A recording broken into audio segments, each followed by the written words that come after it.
Hello everyone, সবাইকে Titan টিউটোরিয়ালসের পক্ষ থেকে স্বাগতম। আজকের ক্লাসে আমরা শব্দ ও তরঙ্গ চ্যাপ্টারের গুরুত্বপূর্ণ একটা সিকিউ প্রবলেম দেখব। এটা হচ্ছে দিনাজপুর বোর্ডের 24 সালের একটা ম্যাথ। সো আসলে আমরা দেখি কি বলছে। এখানে দেখতেছি যে সুষল আকার থেকে সৃষ্ট শব্দের এক্স ও ওয়াই আমাদেরকে দেখতে হবে যে দুইটা মাধ্যম বলা আছে, এক্স এবং ওয়াই। মাধ্যমের তরঙ্গ দৈর্ঘ্য দেওয়া আছে 0.0634 মিটার এবং 2.871 মিটার, এবং আমাদেরকে কম্পাঙ্ক দেওয়া আছে 520 হার্জ, এবং গ নম্বরে বলছে যে তরঙ্গের পর্যায়কাল নির্ণয় করো। আসলে আমরা গ নম্বরটা যদি সলভ করি, গ নম্বর আমরা জানি কি পর্যায়কাল t is equal to 1/f। গ নম্বরটা হচ্ছে সিম্পল একটি ম্যাথ, যেমন 1, এবং কম্পাঙ্কটা আমাদের কি দেওয়াই আছে, কম্পাঙ্ক f is equal to কত 520 হার্জ। কম্পাঙ্কের একক হচ্ছে হার্জ। আমরা যদি জাস্ট মানটা বসিয়ে দিই, আমরা যদি ক্যালকুলেশন করি তাহলে হবে 1/520, তার মানে হচ্ছে 1.92 ইন্টু 10⁻³ সেকেন্ড। দেখা লাগবে কি সেকেন্ড। আশা করি আমরা ম্যাথটা বুঝতে পারছি, একবারে সিম্পল একটা ম্যাথ। জাস্ট আমাদেরকে বলতেছে যে পর্যায়কাল নির্ণয় করো তরঙ্গের কম্পাঙ্ক যেহেতু দেওয়া আছে, ইজিলি আমরা এই সূত্রটাকে আমরা বের করতে পারি।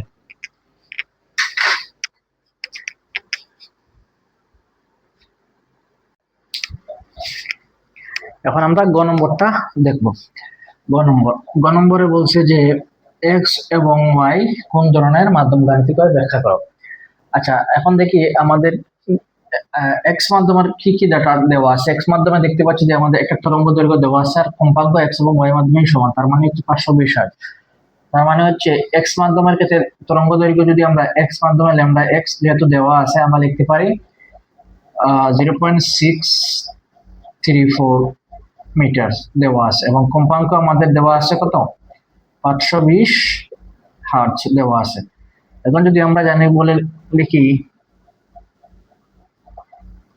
একটা পপুলার একটা ইকুয়েশন, যেমন যেহেতু এক্স মাধ্যম bx ইকুয়াল টু হবে f ল্যামডা x। এখন আমরা কম্পাঙ্ক কত দেওয়া হচ্ছে 520, এবং ল্যামডা x হচ্ছে কত 0.634।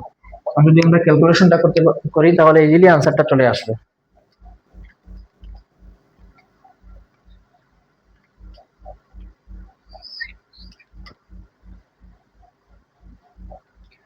আমাদের আনসার চলে আসছে 329.68।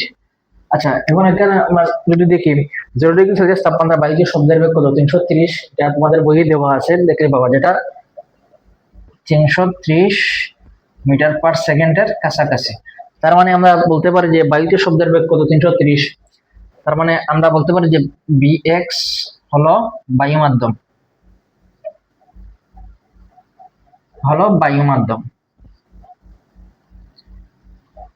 একেবারে সিম্পল। এখন যদি আমরা ওয়াই মাধ্যমের ক্ষেত্রে আমরা চিন্তা করি যে ওয়াই মাধ্যমটা কিরকম ধরনের, ঠিক একইভাবে আমরা যদি lambda y is equal to ধরি, lambda y is equal to y মাধ্যমে তরঙ্গ দৈর্ঘ্য দেওয়া আছে 2.871 মিটার, 2.871 মিটার, এবং কম্পাঙ্ক হচ্ছে এফ মাধ্যমে সমান হচ্ছে 520 হার্জ। এক্ষেত্রে যদি আমরা আবার বিওয়াই ইজ ইকুয়াল টু লিখি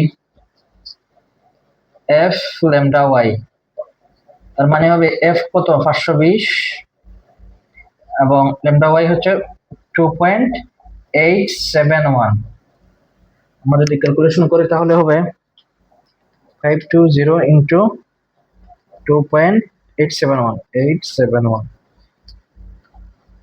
তার মানে হচ্ছে 1492.92। এটা হচ্ছে 1493 এর কাছাকাছি আমরা এটা লিখতে পারি, যেটা হচ্ছে পানিতে শব্দের বেগ হচ্ছে 1493। এটা তোমাদের বইতে দেওয়া আছে চার্টের মধ্যে। তার মানে আমরা বলতে পারি যে বিওয়াই হলো পানি মাধ্যম, কেননা পানিতে শব্দের বেগ হচ্ছে 1493 ডিগ্রি সেলসিয়াস। সো আশা করি আমরা ম্যাথটা বুঝতে পারছি। তো সবাই আমার ক্লাসটা পেজটা ফলো করবে এবং বন্ধুদের সাথে আমার ক্লাসগুলা শেয়ার করবে।